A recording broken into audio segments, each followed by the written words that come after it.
Okay. Well, welcome everyone. I hope you can hear me. Can you hear me, Israel? Yeah. Yeah, okay, good. So I'll introduce our speaker today.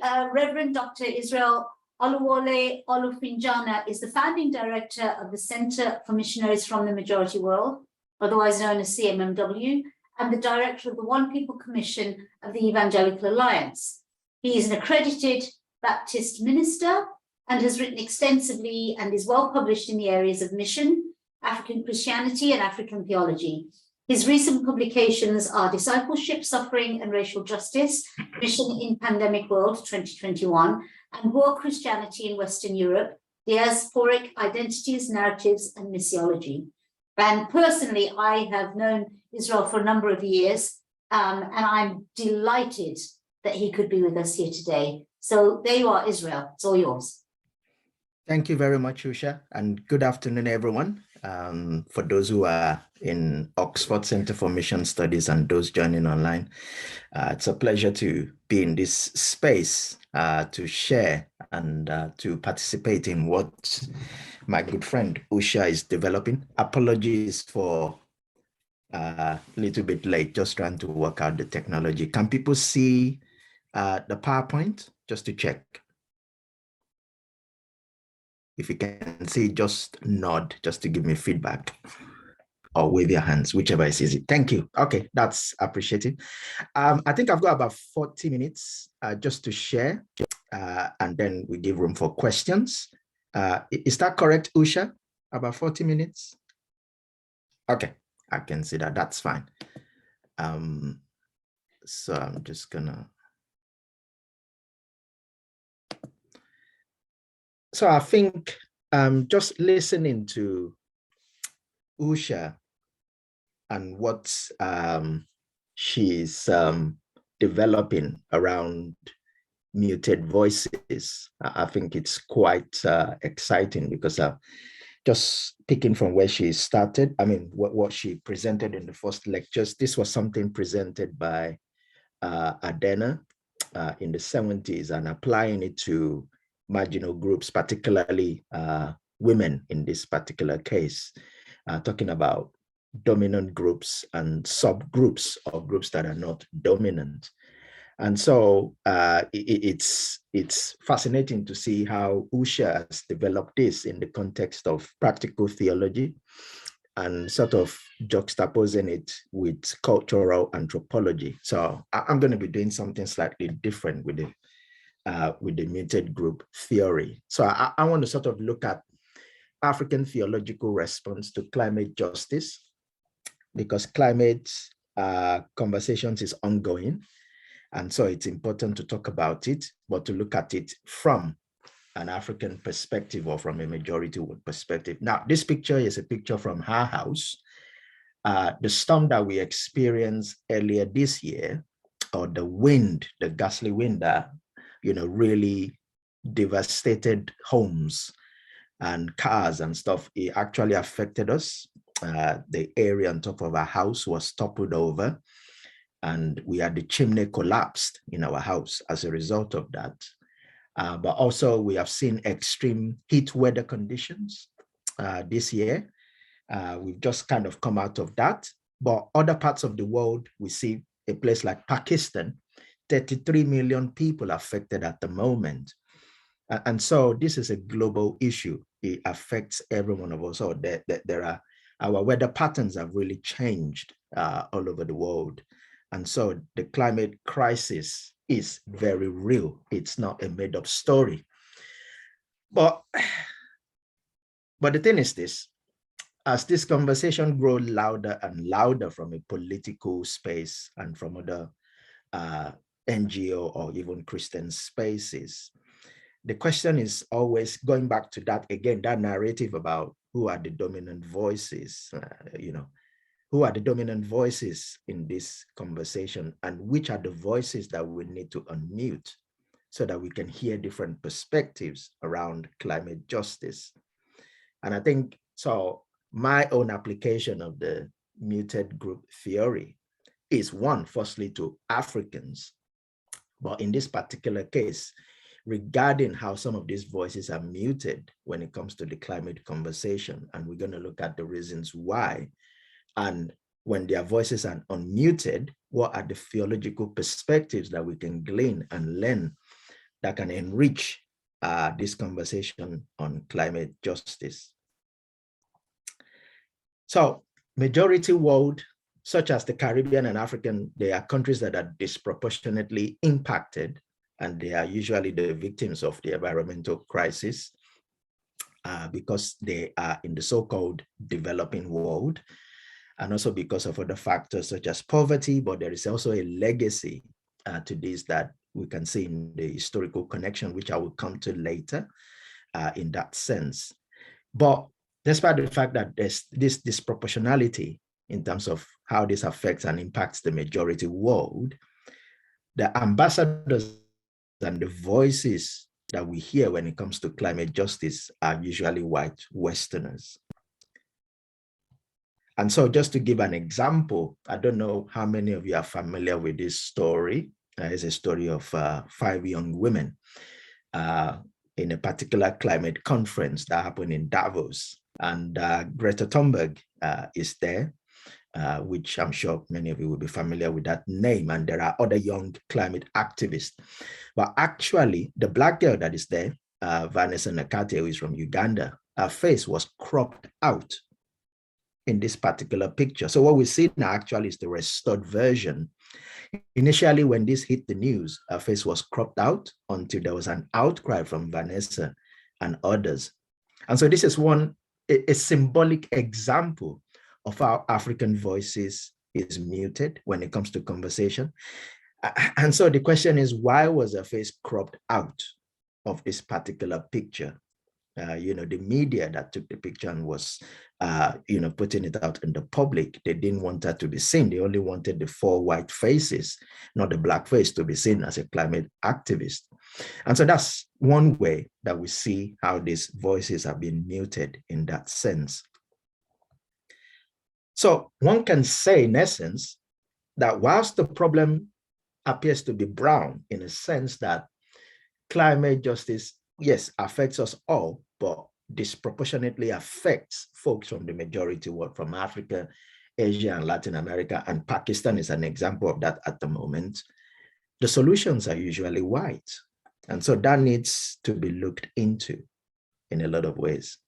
And we see this, what we see in secular spaces is mirrored within Christianity and within Western approaches to climate issues, to climate organizations. So there are several organizations, Christian organizations. Again, is this methodology that is approached. It is this, the people that are speaking, the theologians, they are usually white Westerners, to the extent that people even wonder that is climate justice a Western problem, because the people we hear often is usually white Westerners.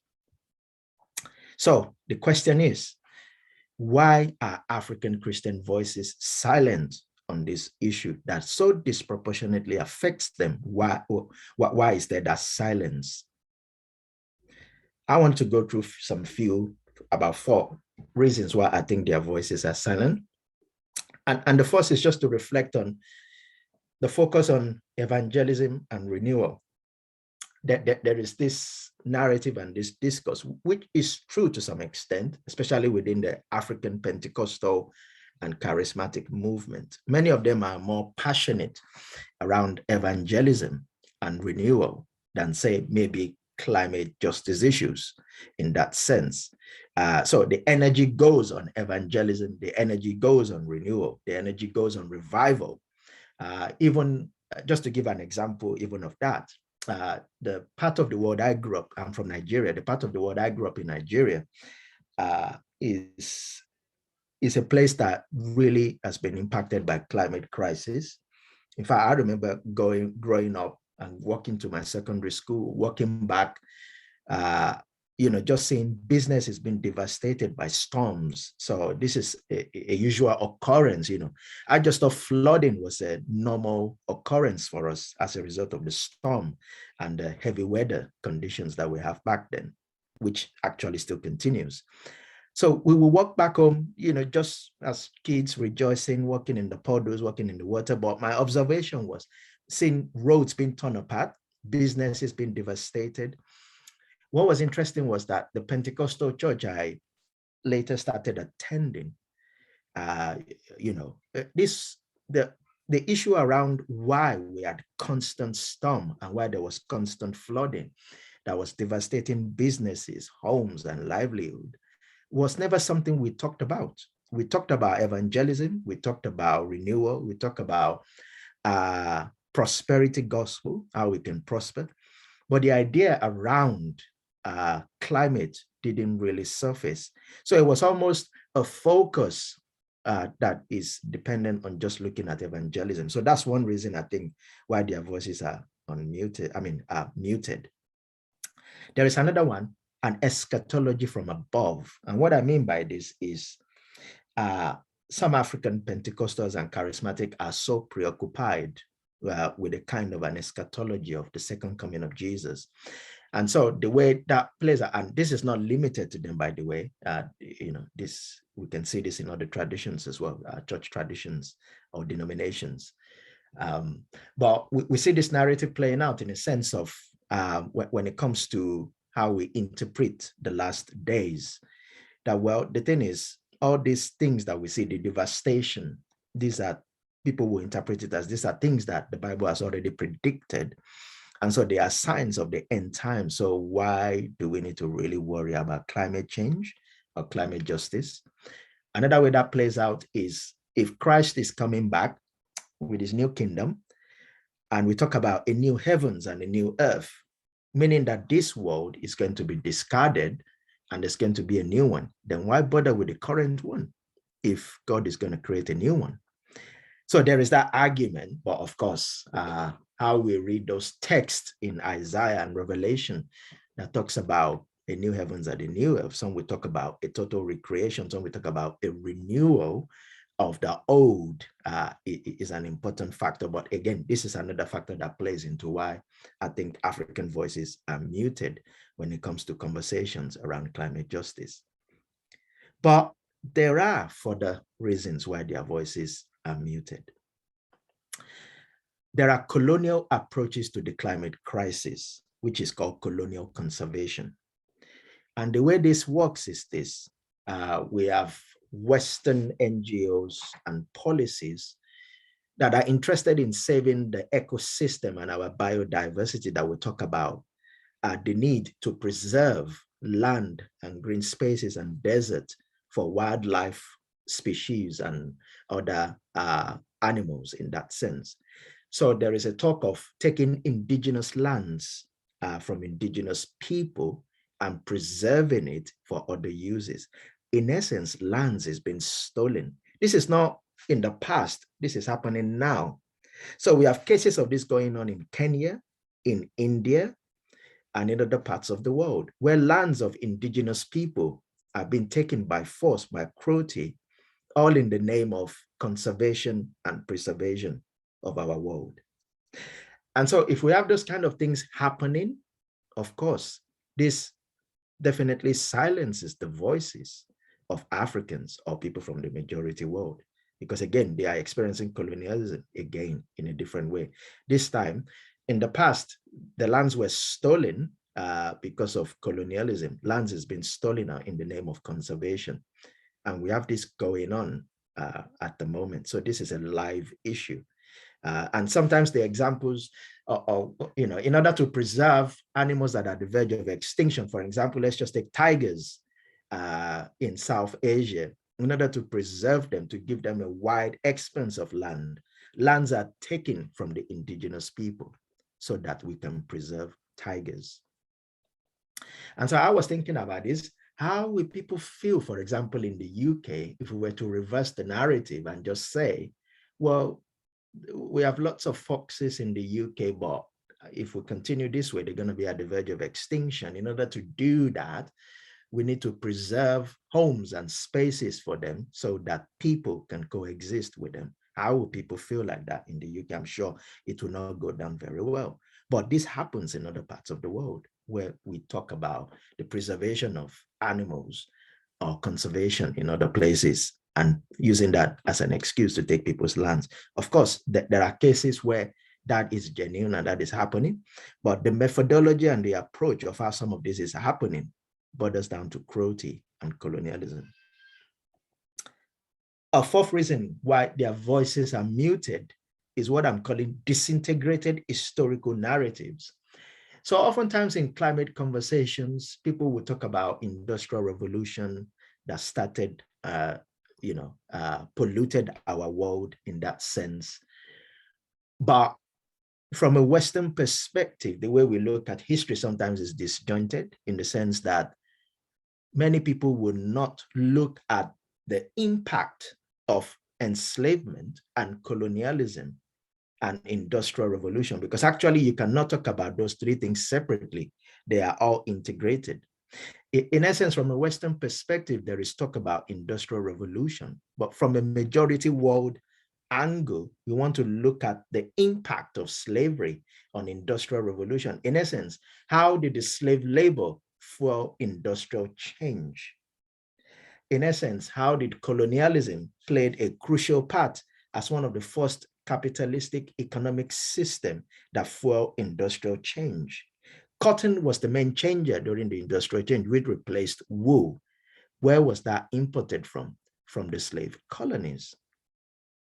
And so when we begin to integrate these historical narratives, what we get is actually that racial injustice and climate injustice, they are extremely connected historically and currently. But the narratives we have from a Western worldview at the moment is a disjointed of those history, so that it looks as if when we talk about climate crisis, it looks as if we are only looking at it from a climate perspective, but actually, how does it impact on poverty? How does it impact on racial justice issues? Is very crucial. And so again, this is one way I think the voices of Africans and people from the majority world are silenced or muted. So what contributions can emerge if we begin to unmute the African voices and unleash it when it comes to this conversation? What are the gems that could come out if we begin to hear their voices? I want to propose two African theological perspectives or framework that actually helps us to enter this debate and to unearth our voices in that particular sense around climate justice. And the first is this African traditional notion of God, that God is not just only the creator, but is also the sustainer of all things. So that's the first perspective I'm going to talk about.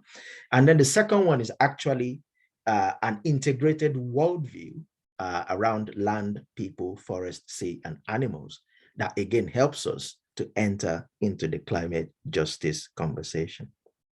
So let's start with the first one. So Africans have several names for God, several names. And this is just one example out of several. So I'm just using one from Edo, which is from Nigeria, which is where I'm from. I'm not an Edo person myself. Do you believe that Nigeria has more than 400 languages?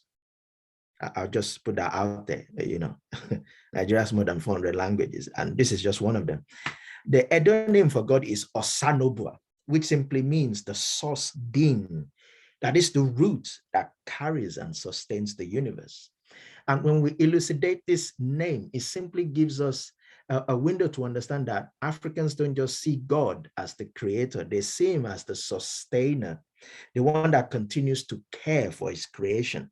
It's not a one act and then that's it. It's a continuous being.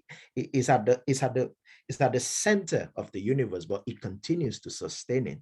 That's what Osanobua tease out. And people from Edo usually use Osa, which is the first word, source being, and add other prefixes, other suffixes to it to create names for children in that sense. I've got lots of friends whose names start with Osa something. But the reason why this meaning and this name is very important is it kind of challenges a Western rational understanding of God. around deism. Deism proposes that God created this world, but is not perhaps interested in it. Further extensions of this thinking will be agnostic thinking, or will even be when we begin to look at our thoughts around theodicy, the problem of evil. How can the loving God allow evil to exist? In essence, that means if there's so much evil, God cannot still be interested in this world. The African understanding of God does not view God from that perspective, does not see him from that rationalistic Western perspective. It says that God created this world and he continues to care despite evil in our world. That doesn't mean there are no answers to the problem of evil, but it simply means that the African mind sees that God is still at work and continues to care for his creation, but also for his creatures in that sense. So a continual participation in that sense. And when we look at even biblical theology around this, there's several passages that talks about God interested in the affairs of this world. So again, it's not just a one-off creation. God continues to care. It talks about, Psalm 24 verse 1 is an example. And when we look at some of the other texts in Job and Genesis, we see that God is interested and continues to be in that sense. But what about the second point? That talks about an integrated worldview that integrates land, people, sea, and animals together in that sense. And there is an African Catholic theologian, Tasi Timbagu, who developed a Bantuan philosophy in the Southern African context that talks about the principle of the unity of life that affects not just the single life of a human, but a community of nature and the world at large. This could be accurately described as a holistic vision of life. And the implication of this, if we apply this integrated worldview to our climate justice approach, that simply means that we will have a theological approach and response that look at climate justice by addressing the climate crisis holistically in terms of looking at the links between poverty, race, and colonialism, because it comes from that integrated worldview. So it's not separating that we need to look at poverty separate from health inequalities. How does it all impact on the environment? And so approaching our climate conversation through this integrated holistic worldview simply means that we could have something like a brown theology, which is something that African theologians and majority world theologians will talk about in the context of climate crisis, that the brown theology actually centers the impact of slavery and colonialism and industrial revolution and its continued legacies on people of color in that sense. So in essence, it seeks to address the ecological degradation and exploitative economies on majority world people. And this is very different from the green theology or the green approach, which is a Western approach to the climate crisis. The green approach or the green theology, which talks about conservation, preservation of wilderness and desert spaces. We talk about how we preserve the green spaces that we have in that sense, endangered species, animal cruelty, and poaching. Now, I must say this, I'm not saying these things are not important, so I need to just be very clear. I think the green agenda and the green approach, it's very important. But what I'm saying is it's not the only approach that we have to tackle the climate crisis. But oftentimes, this is the only solution that is often presented in climate conversations. Hence, we have a deficit, in my opinion, because we need to unmute those other perspectives to contribute to this. So at the moment, this is the dominant theology when it comes to the climate crisis. Whereas I think the brown agenda is very crucial. And again, the green theology will look at majority world places and say one of the key problems we have today is overpopulation.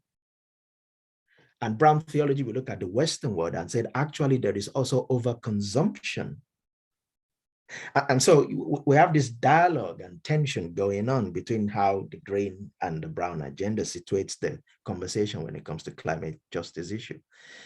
Brown theology therefore acts as a catalyst to help us decolonize the climate conversation.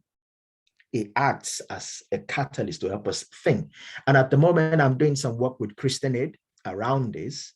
Myself and some senior Black majority church leaders, theologians, and activists, we've been journeying with Christian Aid for the last 2-3 years. And the work we've been doing has been using this brown theology in our work to look at the intersection of racial justice and climate justice. How does it impact people of color? The disproportionality in that sense. And at the moment, we are really doing some significant work in terms of producing resources around some of this. One of our current projects is looking at climate loss and damage, which is again looking at how possibility of Western countries, because of the continual use of fossil fuels, which continue to degrade our world and its impact on other parts of the world. How can Western developed countries contribute towards developing economies from the majority world? We call it climate loss and damage, because property, lives, and infrastructure is consistently being lost in the majority world because of the climate crisis. We now have what we call climate refugees, people who are migrating because their homes are underwater and they are coming to the West. So these are some of the issues we are taking on with this work with Christian Aid that is ongoing, which is quite exciting and fascinating. There are not many Christian organizations that are doing that. So it's a very unique project that we are working on. So how can the brown theology help us to decolonize the climate conversation? How can this happen? Just two thoughts, really. One is around representation of majority world voices in climate action movements and organizations. It's been an eye-opening experience doing this work with Christian Aid and doing some work with Tear Fund around some of these themes, because some of the spaces I find myself, in fact, I remember presenting in one space, which is full of Christians who are climate activists. I think I was one or two people of color. I was there because I was presenting, but there was another lady who invited me. And in the room, we must have about 76 people. And so the climate activists who are Christians in this country is overwhelmingly white.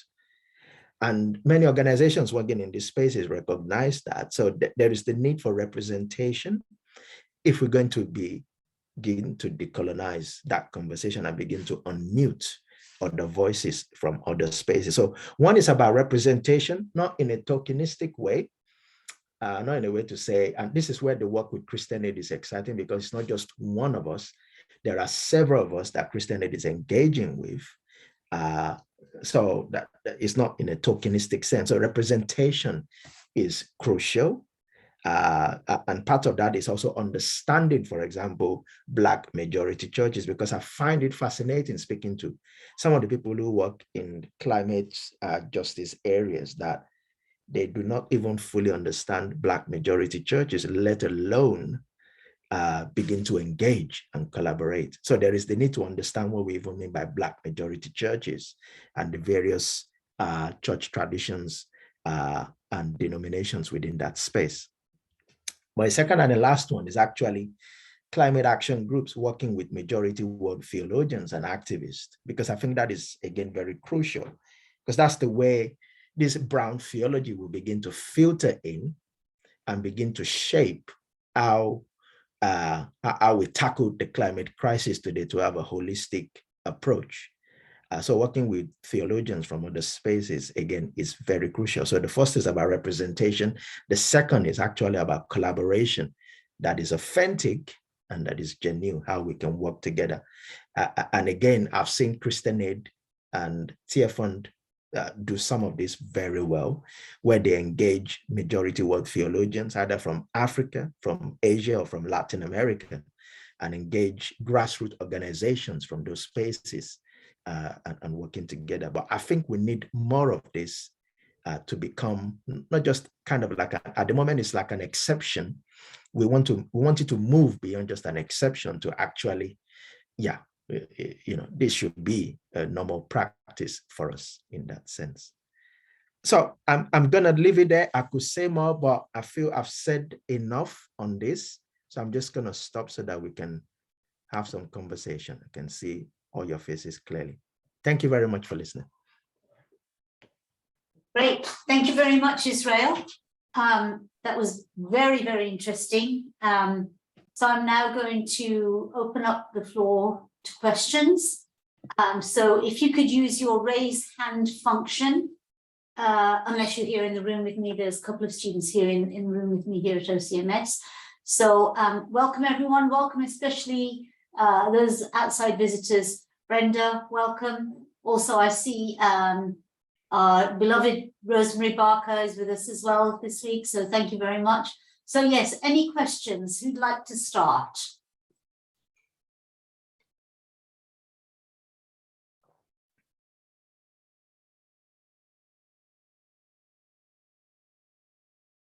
Right, in that case, I'll start with a question, Israel.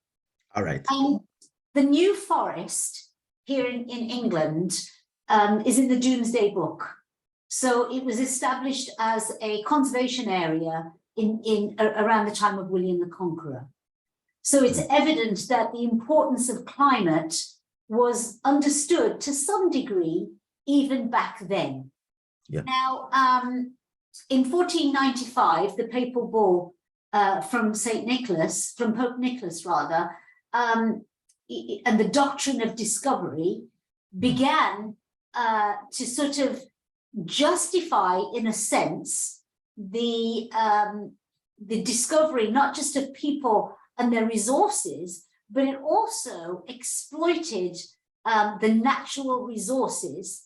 And then, after that, basically they've taken what they wanted.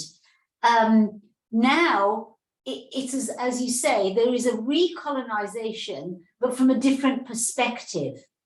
How do you feel that the church, which responded to colonization in terms of independence later on, had some involvement anyway, how do you think the church needs to respond to the, in a sense, recolonization of the natural resources of Africa today?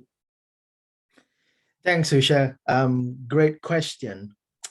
I think the sad thing today, sometimes when you read some of the stories going on, particularly in Kenya, you kind of think it feels like we have not even learned from history, but that this is coming under a different guise, under a different name, which is why people are calling it colonial conservation in that sense. I think the way churches and Christians can get involved is one, we need to understand that history, that past history and its impact of it. We need to understand it so as to know how to speak into the current issue. That is the first thing. But I also feel that this is where, as Christians, we have to engage in political advocacy. I think it's quite crucial, and I think there are some of our church traditions that somehow doesn't want to engage politics or political advocacy. Some of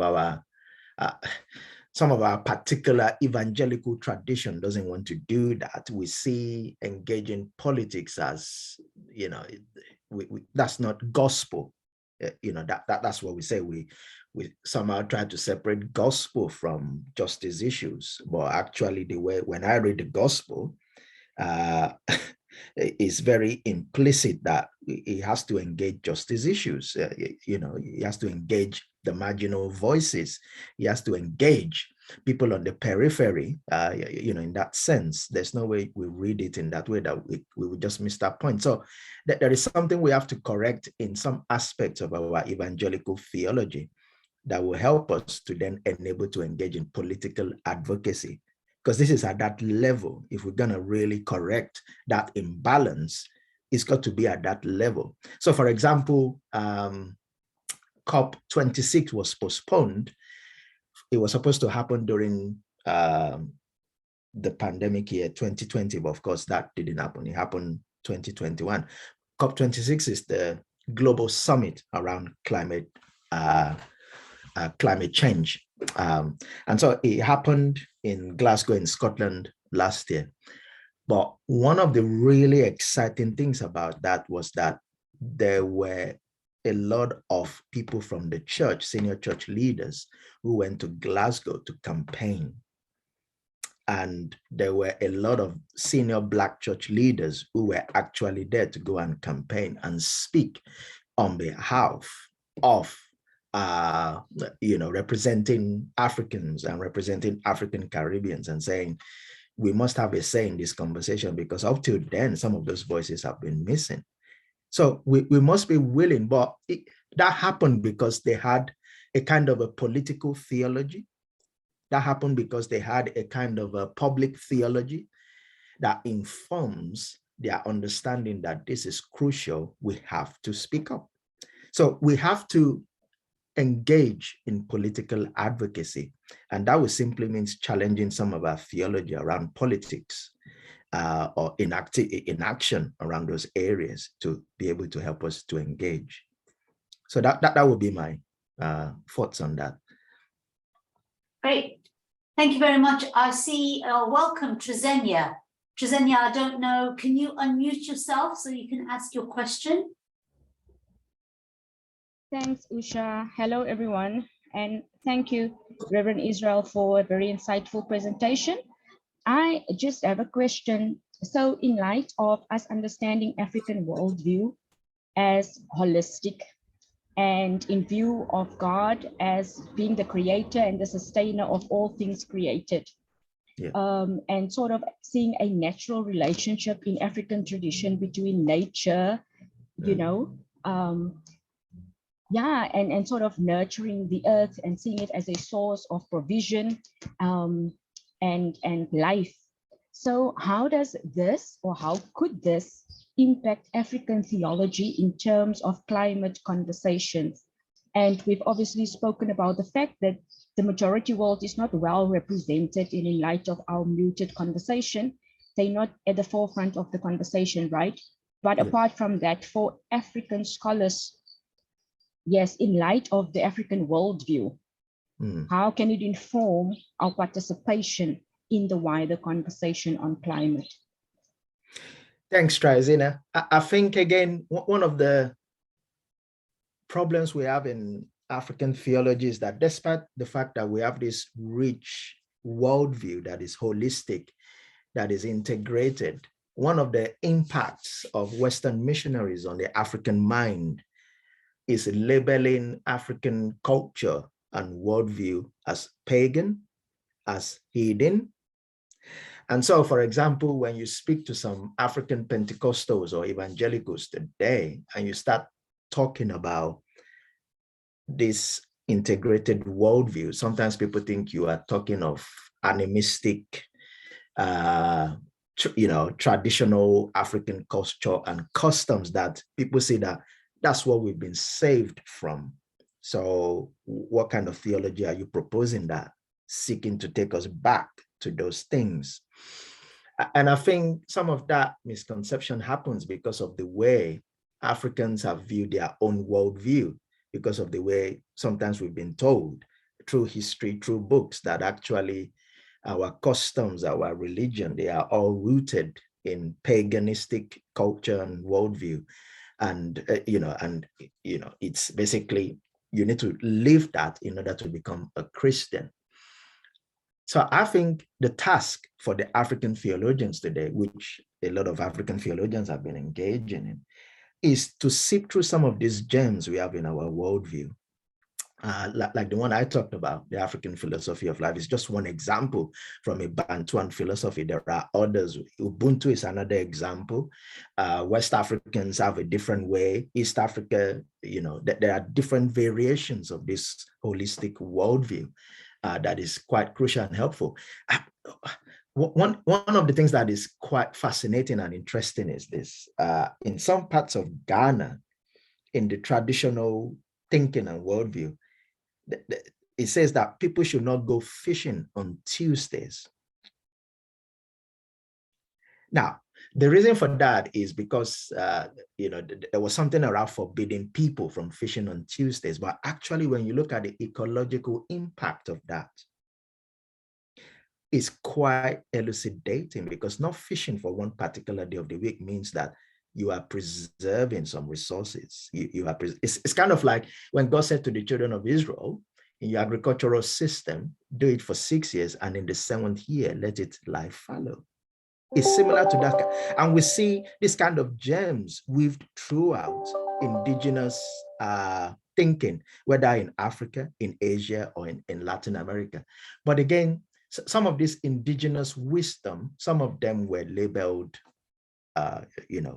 worshiping the devil or not kosher enough, good enough. So some of those wisdom have actually been lost. And today there's a conversation going on within, within climate, how we save the planet, whether we can still apply some of those indigenous wisdom. Some of that is going on in the context of Africa, and some of that is coming up, especially when we talk about sustainable development and various things. So I think today we need the African theologians who can help us sift through these various African customs, culture, religion, and worldview to look at, okay, what actually are the things here that are very useful and applicable that we can use, that can help us to tackle the environment. And there are lots of them that we can see through when you look at various aspects of Africa that we can do. But we need the theologians to help us unearth that.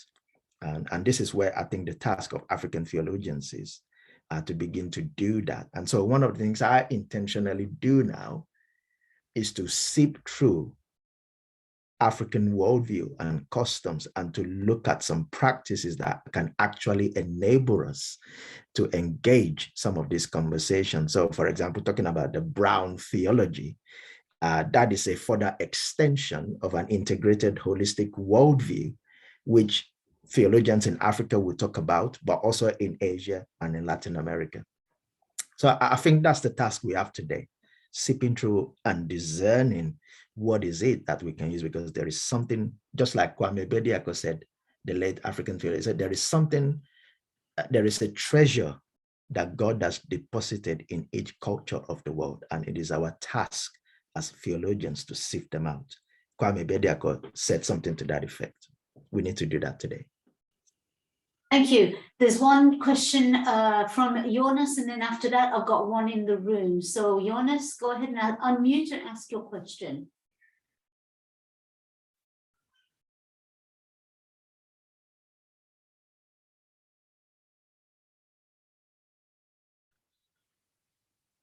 I can see you've unmuted. Yeah. Hi. We can't hear you.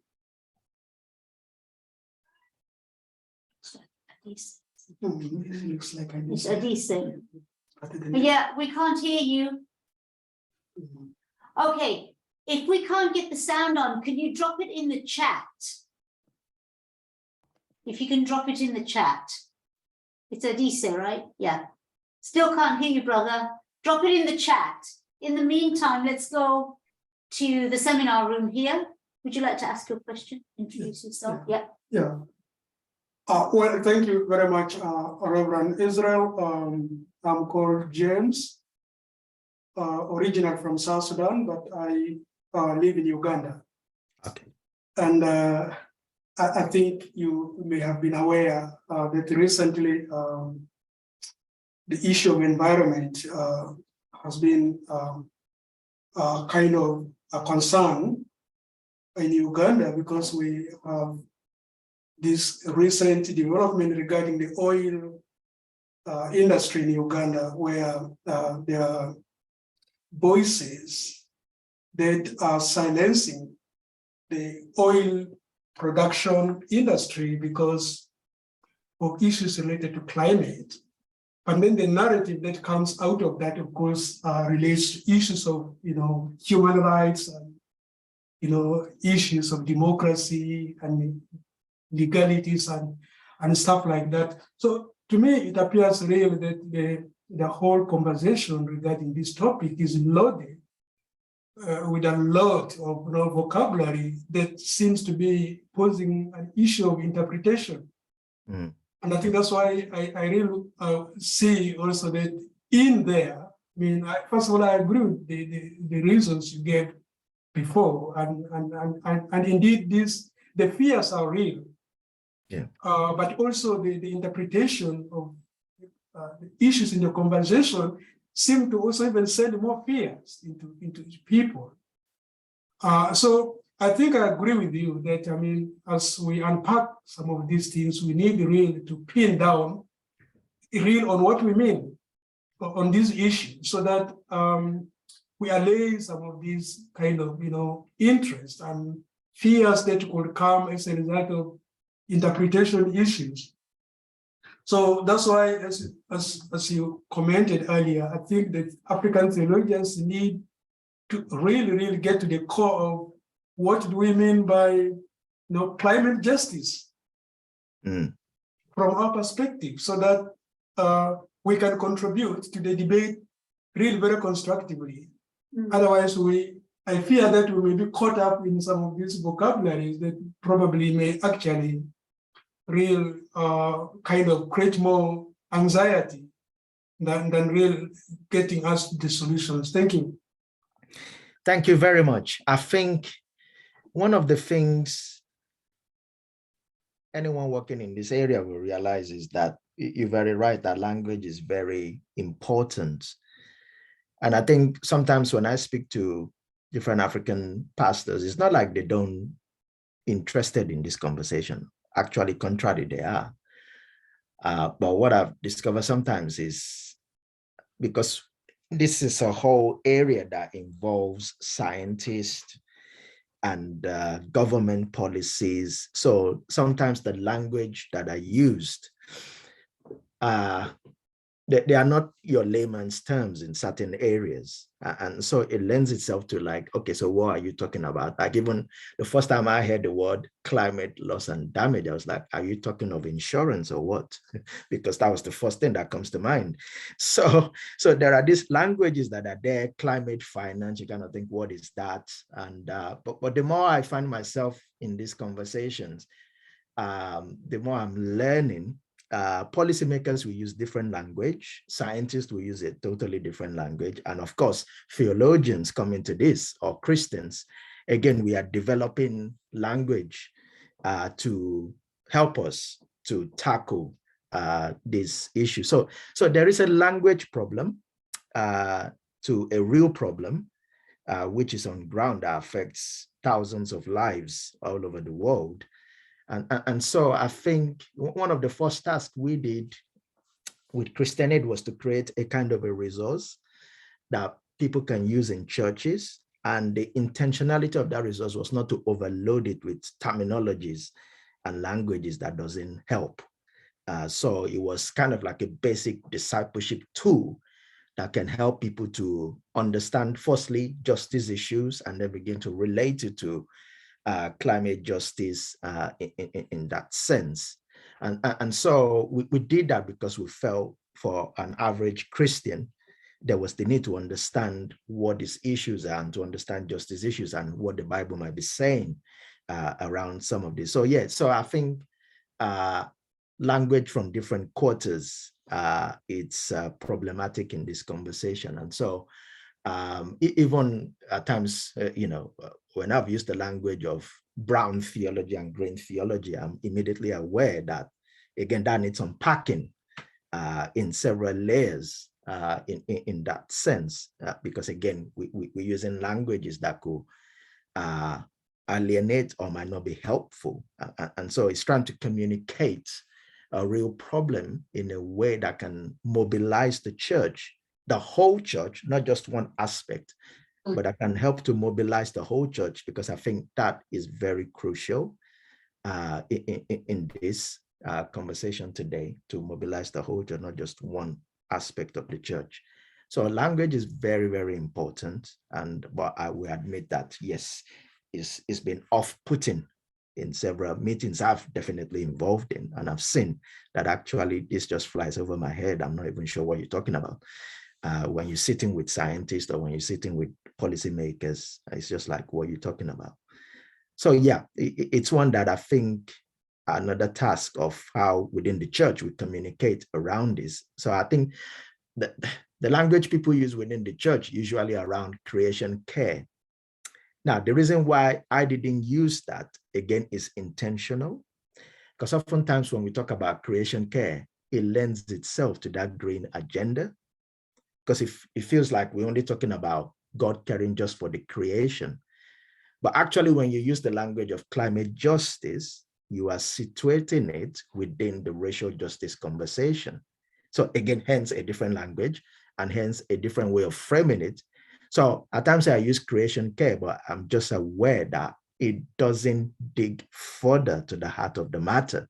Sometimes as it relates to people of color, in that sense, it lends itself to, and that's because the language of creation care in itself was developed within the Western context. So it's no surprise that it panders to the green agenda. But when you begin to use languages as climate justice, then you are beginning to situate it, at least the way I've heard people use it, is beginning to look at, okay, what does justice look like for people who are disproportionately impacted by the climate, whether people in Pakistan at the moment, or in other parts of the Caribbean where there's been storms and hurricanes, or in other parts of Africa where lives have been devastated in that sense. Wow, great. Now, Adisa has put his question in the chat. I'll just read it. Thanks. African theological curriculum needs to change on holistic developmental transformation and SDGs instead of piecemeal interventions. Your reflection on this. I don't know what SDGs is. I hope you do. Sustainable development goals. Okay, there you go. Yeah, sustainable development goals. Yeah, you can see the problem we have. Yeah. Yeah. Sustainable development goals. I think that was something UN developed from Paris in 2015, and I continued. Started with 15, but there's more now, which is holistic. I think the problem is when people use terms such as sustainable development, that is at the heart of the problem. So again, is talking about piecemeal. So one of the challenges each government or each geopolitical space have is, how do you grow your economy, but at the same time be green about it? That is a constant challenge. And I think we face that even now in the UK with the cost of living crisis. People are talking about, okay, how can we have a green economy, as we begin to go through this current crisis? In the African sense, it is similar as well. When people talk about sustainable development, there are critiques around that you either have to choose one. You cannot be sustainable and at the same time maintain a level of economic growth and impact.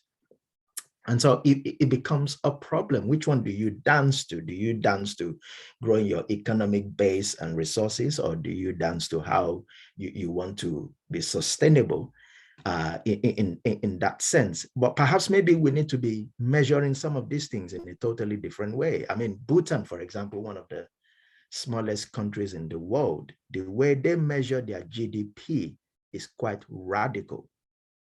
The way they measure their GDP is actually around healthy living. It's not around your gross income or anything like that. It's actually around a healthy, holistic well-being. And they are one of the countries in the world that is quite unique to be doing things radically in that sense.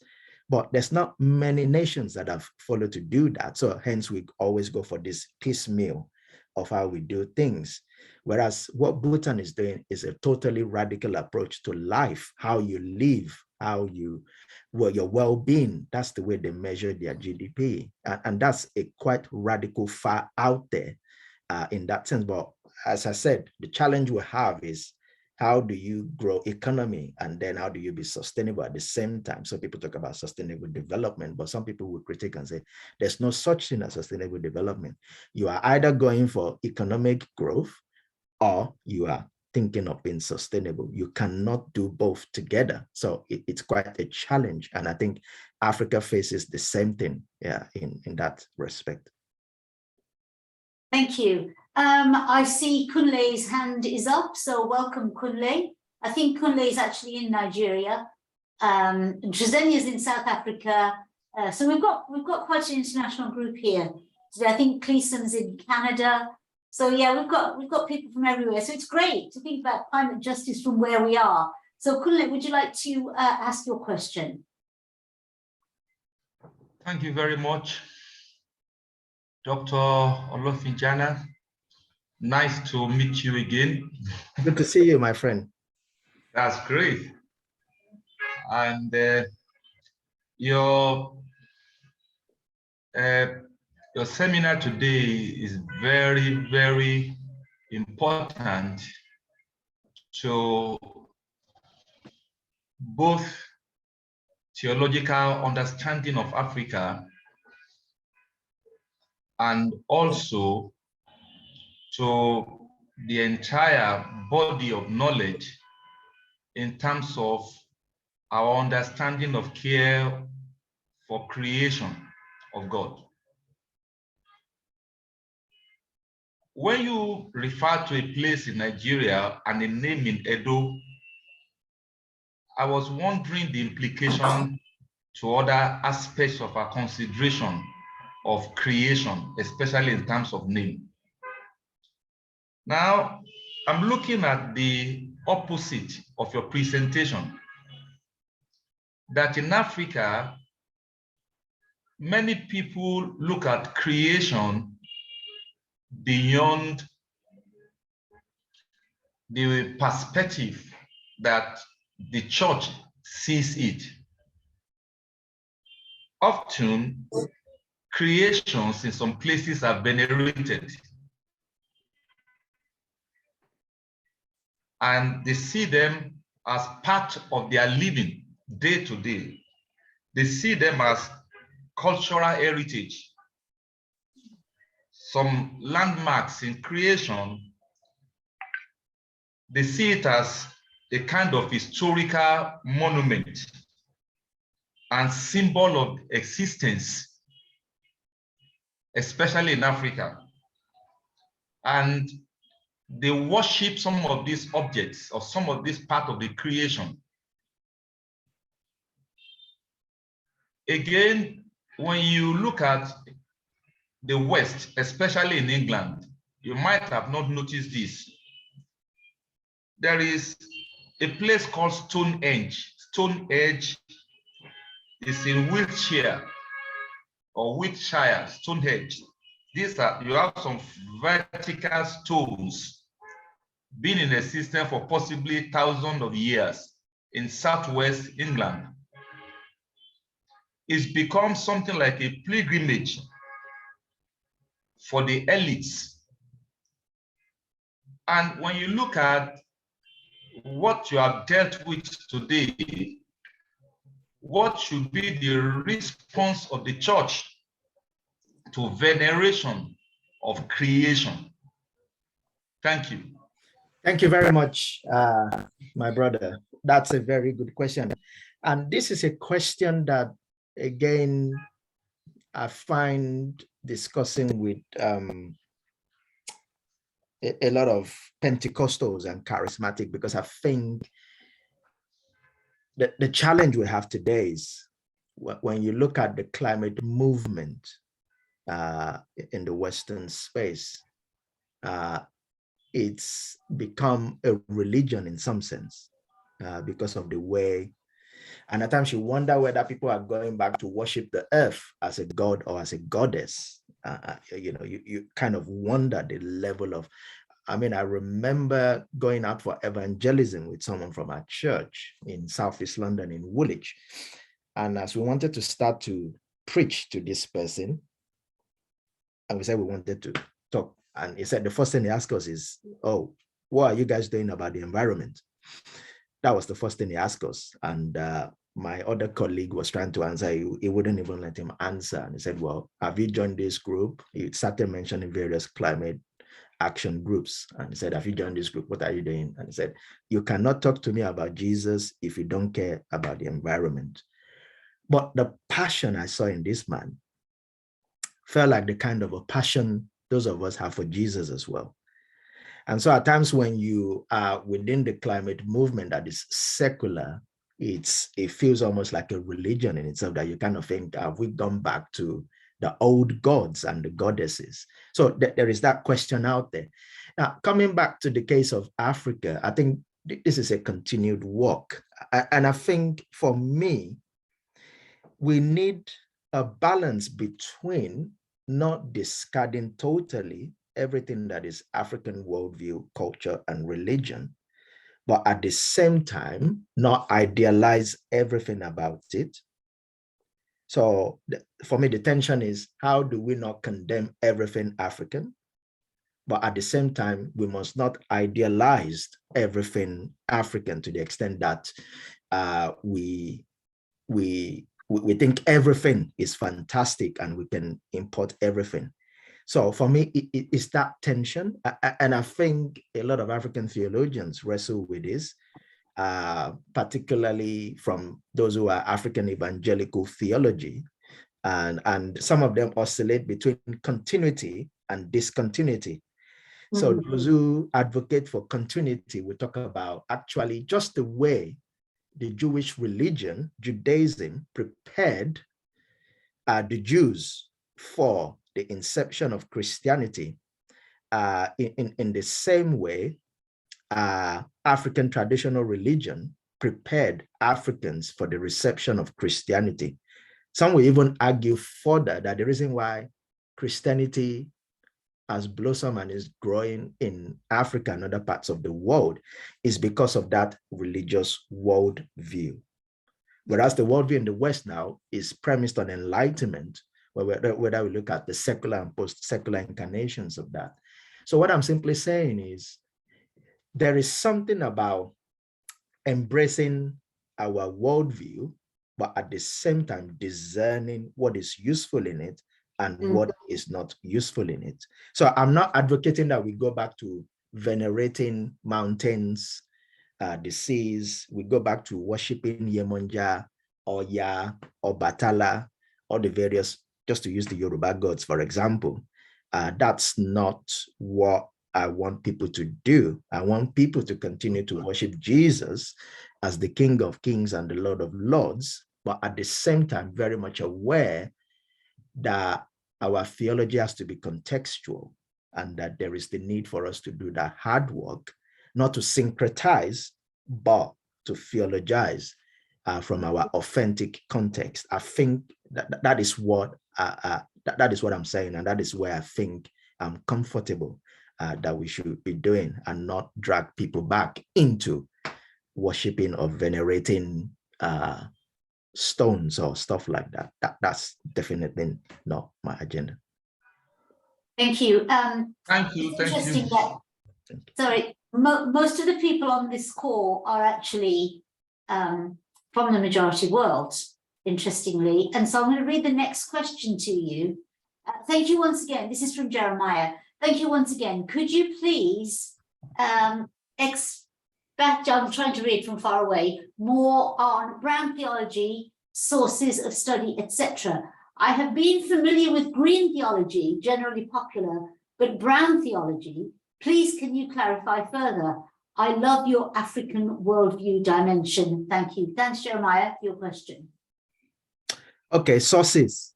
There are few books on that, not many, but there are few. There is one called African Public Theology, which I think was produced by Langham Publishing.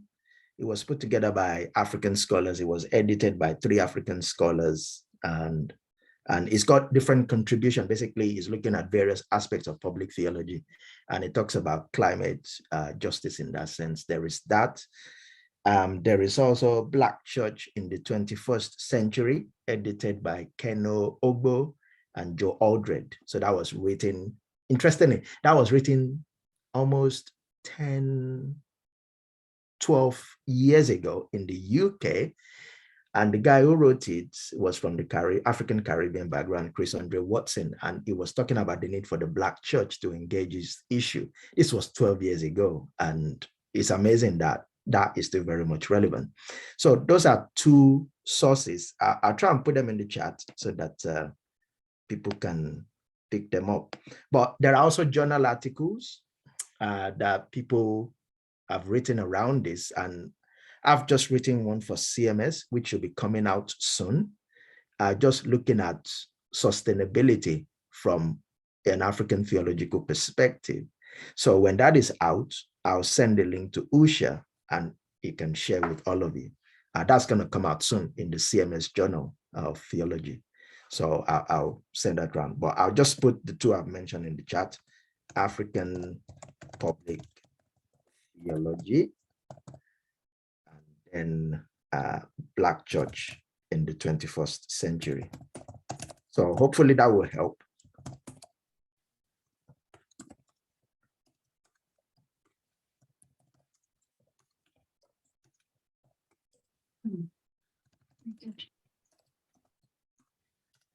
So yeah, I've just put this in the chat. I can't remember the names of the three editors of African Public Theology, but it was published by Langham Publishing. Israel, I mean, are there any more questions? I mean, while people are thinking about a question, I've just had a couple of thoughts. One thought is on Brown theology. And yep. I know, coming from, my parents coming from India and being of Hindu background, and also when I was in the Middle East, there was something that we understood about the holiness, in a sense, of food, especially rice and bread. In Egypt, for example, they call bread aish, which means life. Wow. And I remember even as a child here in Britain that we never threw rice or chapatis into the rubbish bin. The idea of throwing away food was absolutely beyond comprehension. And I know some of the grocery stores are doing things like donating to food banks and community larders. But the truth of the matter is that we're paying for food to not only that we eat, but also for it to be thrown away and disposed of in a landfill. And I think part of, and I don't even know if this is part of Brown theology, but I'm declaring it to be so as a Brown person, that, that in our theology, the idea of throwing away food when people are going hungry is absolutely inexplicable and inexcusable. How can the majority world people, not just in this country, but more in this country, more in the West, put more pressure on the idea of doing something about food waste? Because that affects the climate. No, it does. Very well said, Usha. And you've nailed some of the things that we can all do. Because oftentimes the challenge in climate conversation is people don't know where to start or what to do. And it's like, okay, so what do we do with this? So, and I think you've nailed one practice that we can do. And you're very right that we should see food as sacred and nothing to be wasted. I definitely grew up in a home where you don't waste food because there's just not much going around. And today I can't stand people wasting food. Because I know that in other parts of the world,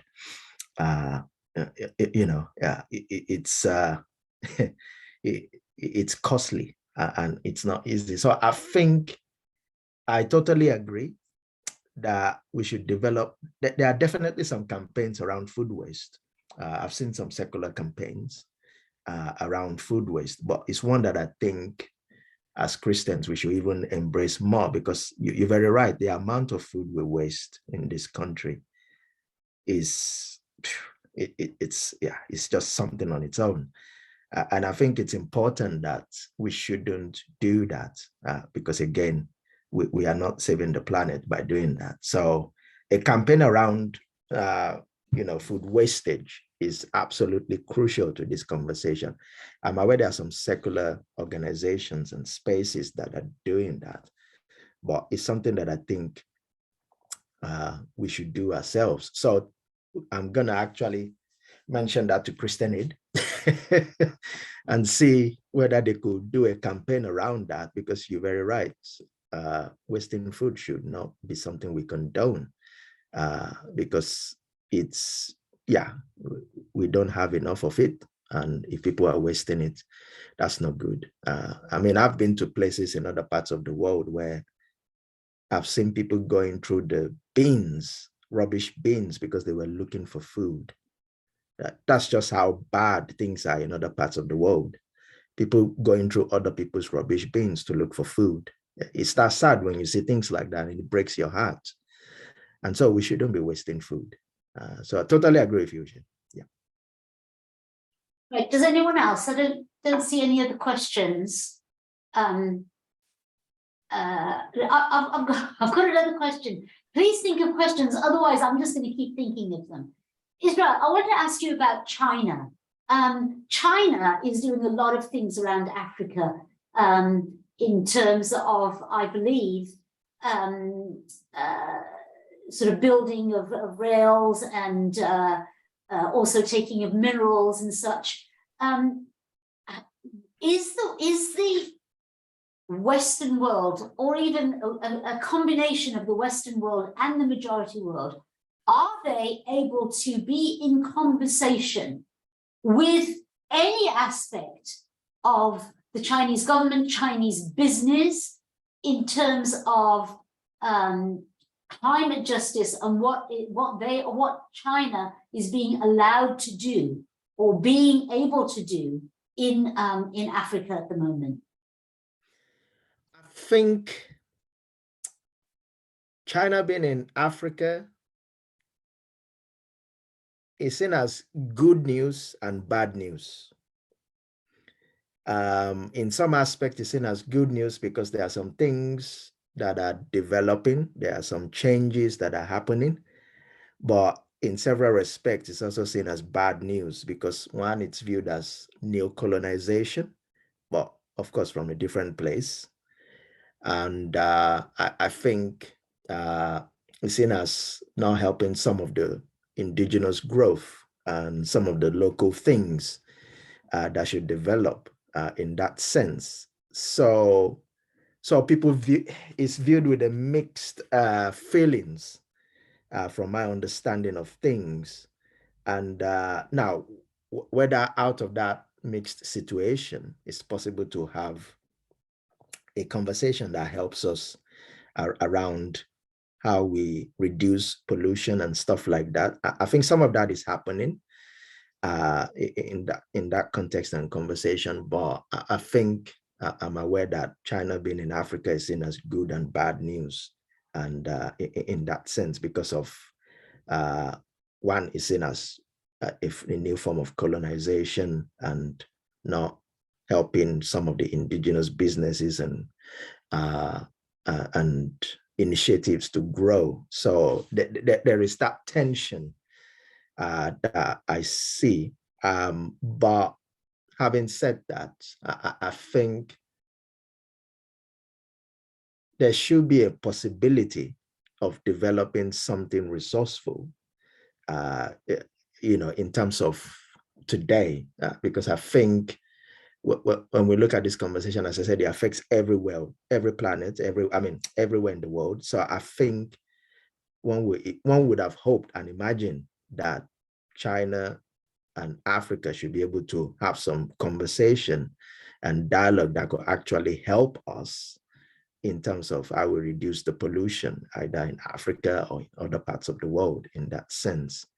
But I'm aware that there is just that tension of that mixture that makes it crowded and makes it difficult to perhaps see clearly in terms of what could be quite exciting that we do next in that sense. But there's just an extension. I don't know whether other Africans on this call might have more to say on that front, on the relationship between China and Africa. So please feel free to throw in more thoughts on that. Okay, I'm scanning through the participants now. We've got a few more minutes left. If anyone's got any questions, and if not any questions, if you would like to make some comment, then please take the time to do so. Yeah, just as you wish. I want to apologize that the faculty and staff are away at a staff day today, so they couldn't be with us. So if they'd have been here, they all want to listen to the recording, so I'm glad about that. But yeah, so if anyone else has got anything that they would like to say to Israel, or any more questions, then please go ahead.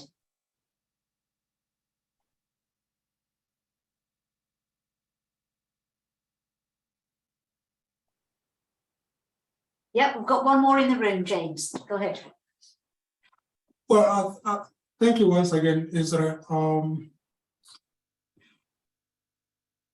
I've really been thinking about the whole scope of this challenge, which to me, of course, has some of its solutions in theology, and that's what I think we're trying to say here.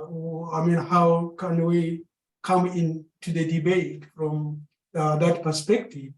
But I wonder whether also there is a bridge, there is a level of engagement outside the theology, particularly in the context of Africa also, that could help scale this conversation to another level, because I see the forces really that work, if I can use that terminology, against these seem to be coming outside actually the church. So how do we bridge that? Thank you. No, thanks. I think even in the context of Africa, I think the people who were pioneers in terms of a kind of an approach to tackling the climate crisis, they were mainly from outside the church. Just to pick one, there's a lady from Kenya, Wangari Maathai, and she is a pioneer. I mean, as far back as the 1970s, she set up a climate action group, which was at the forefront of campaigning for sustainability. And so you have people like that who are not necessarily within the church, but are championing some good cause. And I think, just like in any other time, church is always playing catch up in that sense. And so I think we need a kind of a interdisciplinary approach to this. Yeah. Theology alone cannot do this. So we have to engage the social sciences, we have to engage environmental science, we have to engage public policy. So theology alone cannot solve this. We need an interdisciplinary approach and perspective that enables us to delve into other areas and be able to work with other people on this, because as I said, usually the church is usually slow to some of these things. So we need to collaborate with secular organizations outside the church, grassroots organizations, and see where we can work together to be able to tackle this, because after all, this problem doesn't just affect Christians, it affects Christians and non-Christians. So it will require those kind of combined thinking and initiative as well. But I'm sure that, but I know there are some who are reluctant that, okay, what is the unique contribution from the church to this conversation?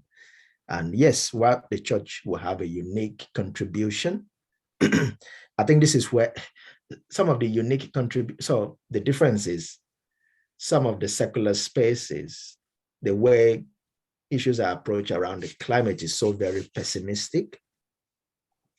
And I think the unique contribution of the church is to bring hope to that conversation.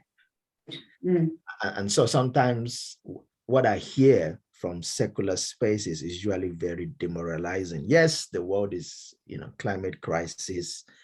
And yes, we cannot paint a good picture or a false picture. We have to be realistic that yes, the climate is affecting different parts of the world and different ecosystems. But at the same time, I feel we still need that hope. And if we understand hope from, just to use again, Thomas Aquinas, he conceived of hope as civic duty. And what that simply means is hope is not just a fairy tale. It's not just something, a wishful thinking. Actually, your hope in Christ simply means you are participating in this grand narrative. And the further way I see that playing out is this, just to apply, our Christian theology again, how that can help us is we should see ourselves as co-creators with Christ, co-laborers with Christ in this recreation of this new world, new humanity, because, in Christ, everything is new. And it says it will reconcile all things back to himself, including the cosmos. So there is hope, but that is where our Christian tradition helps us. And that is something people outside the church need in this conversation. So how do we infuse them, but at the same time be aware that as a church, theology alone cannot solve this. We need that interdisciplinary perspective. Okay, thank you. We've got time for 2 more questions. I saw that Rosemary Barker had her hand up, and also Trizenia. So Rosemary, if you start with yours, and then if you've got time, we'll go back to Trizenia again for her question. So please go ahead and ask your question, Rosemary. I think that, in fact, was a wonderful note to end on. But I still have to ask, would the speaker say the same in the area of population control? Population control. Wow. I think this is right at the heart of the debates around green theology and brown theology. There's a lot around overpopulation. When you look at African countries, Asian countries, that is usually seen as the problem, overpopulation, and that is. But I think this is a tricky one, because the values that comes from other parts, other cultures, is around family. Yes. And so because of that value, how do we balance that intention with the environment? I suppose that's the challenge we have. Yeah. How do we balance culture, family with, having more children is not necessarily good for the environment. So how do we balance that? And so in that case, it will be a kind of what we valued most, what we think is most appropriate, what we think. But these are some of the challenges in this conversation, which is what I mentioned earlier, that the West will look to other parts and say, actually, overpopulation is the problem. And folks from Africa and Asia will look at the West and say, actually, it's the overconsumption that, so again, it's that challenge, overpopulation, overconsumption. Yeah. That's a tension in terms of what we are consuming, which will come into, again, wasting food, but also having more children.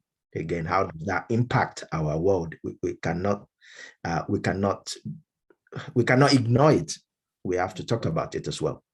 And so it has to be on the table as well. Thank you. Okay, Trizenia, go ahead and ask your question. All right, so our discussion has focused a lot on sort of our own ownership in our education and participation, right, in this conversation, and very much from our regional perspectives as well. I think I am just curious to know, in light of the fact that we know that the majority world are the most impacted in terms of issues around climate change, etc., how do we unmute the voices within the global conversation? Good. Thank you. So I think the way we unmute that voice is to decolonize the climate conversation. That's one way we do that, to decolonize. And what I mean by that is Just the same way we talk about, when we talk about theologians, anyone coming from Africa, Asia, and Latin America is always seen as doing contextual theology. But if you're from North America and Europe, you are seen as doing theology, not contextual. And even if systematic theology is still contextual, because it's still being looked at either from a German perspective or a North American perspective or a British perspective. Even systematic theology is still very contextual. In the same way, we have to apply those kind of thinkings to the climate conversation. And I think one way we're beginning to decolonize, like what I said earlier, Vanessa Nakate. So you have her as a young Ugandan climate activist. And the media has tried so hard to silence her voice, in terms of cropping a picture and other stuff.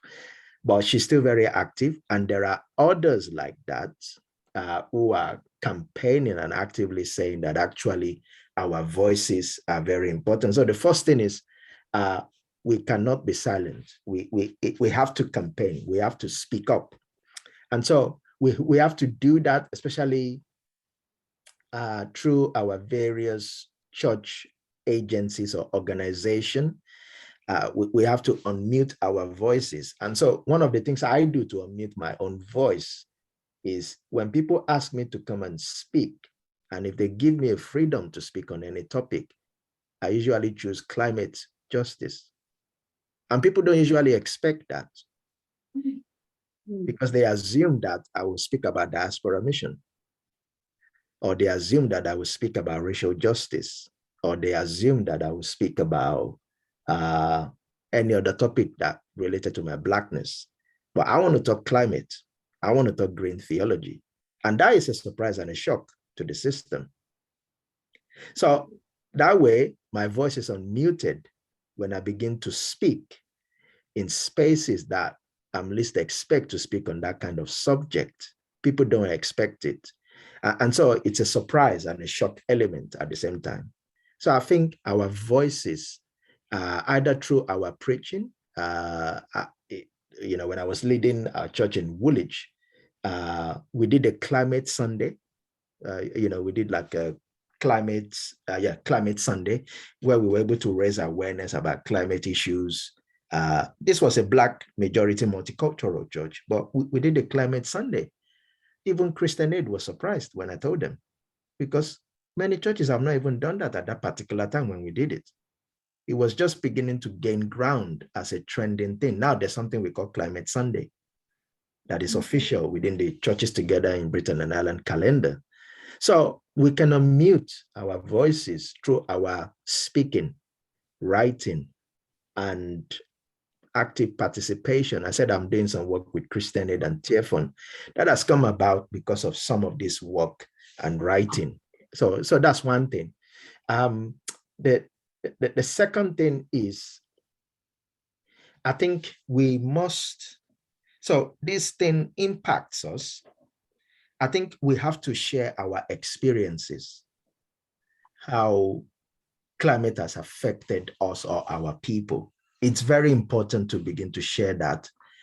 So I talk to people about some of the floods I've witnessed in Nigeria, how I remember growing up in Nigeria. As I said earlier, the parts of Nigeria where I lived, because of the heavy rain and the wind and the storm, there are times I remember I'd be crying my eyes out, because at times I would think the roof was going to come off our house, and my mom would just be praying for me to be okay. I share those experiences because that's unmuting my voice and experience. And I think the thing is this, oftentimes when people talk about climate, some people have not actually experienced it. I have actually experienced it. So it's actually a lived experience for me. So I'm not just talking abstract theology.